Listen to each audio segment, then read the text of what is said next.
berarti dokter kan kalau sekolah dokter nih dok, itu kan memang lama banget ya. Rasa-rasanya tuh kayak kalau dibandingin sama jurusan-jurusan yang lain, itu dokter Ya, tuh memang yang paling lama kan ya. Capek ya, nggak sih dok sekolah dokter? capek, pastinya capek sih. Secapek apa dok? Soalnya eh, kita bukan cuma S1, tapi kita ada profesi. Jadi kalau misalnya kayak jurusan lain, ada juga tuh yang profesi, misalnya kayak psikologi kan juga profesi. Hmm. Atau hukum kan juga kalau nggak salah aku, mereka setelah S1 mereka ada profesi lagi untuk jadi misalnya pengacara gitu kan ya. Jadi dokter juga sama sih, kita setelah S1 SCAT, sarjana kedokteran, nggak stop di situ. Jadi kalau memang kita mau praktek, kita harus ngambil koas lagi, which is sekitar 2 tahun, 1,5 sampai 2 tahun. Jadi itu untuk dapatin gelar DR-nya gitu. Tuh capek pastinya. Dulu aja aku pas koas gitu tuh ada banget tuh kayak burnout, masa-masa burnout, up and down-nya sampai kayak pengen berhenti, tapi karena support dari lingkungan sekitar, teman-teman, keluarga, akhirnya lanjut lagi sampai selesaikan gitu. Hmm. Ya ada pasti capek lah. Cuman ya tergantung niat dan komitmen seseorang juga sih. Hmm.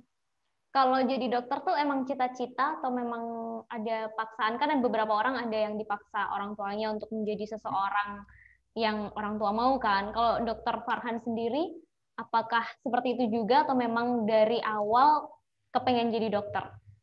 Dulu aku pengen jadi interior designer. Mhm. Jadi aku memang suka banget seni dari kecil. Aku suka gambar, aku suka nulis, aku suka nyanyi gitu. Terus ya orang tua aku masih yang mungkin kayak berpikir kira-kira nanti kalau misalnya ngambil interior designer besarnya mau jadi apa gitu, kerjaannya mau ngapain. Terus? Jadi dan aku memang dulu pas sekolah juga kurang suka biologi gitu kan. Akhirnya karena memang aku consider lagi gitu, pertimbangkan apa ya, apakah aku masuk kedokteran gitu. Karena dukungan dari guru juga kayak mereka tuh kayak ngelihat, oh kamu kalau jadi dokter cocok gitu. Akhirnya aku berusaha nih menyukai biologi gitu kan. Terus kayak disupport sama orang tua lah dan teman-teman dan guru. Karena kan pada saat itu misalnya kayak masih remaja, aku adalah remaja yang masih labil gitu. Pada saat itu aku bingung, jadi aku harus mengambil apa ya gitu. Ya udah akhirnya aku nge-apply kedokteran, ternyata masuk.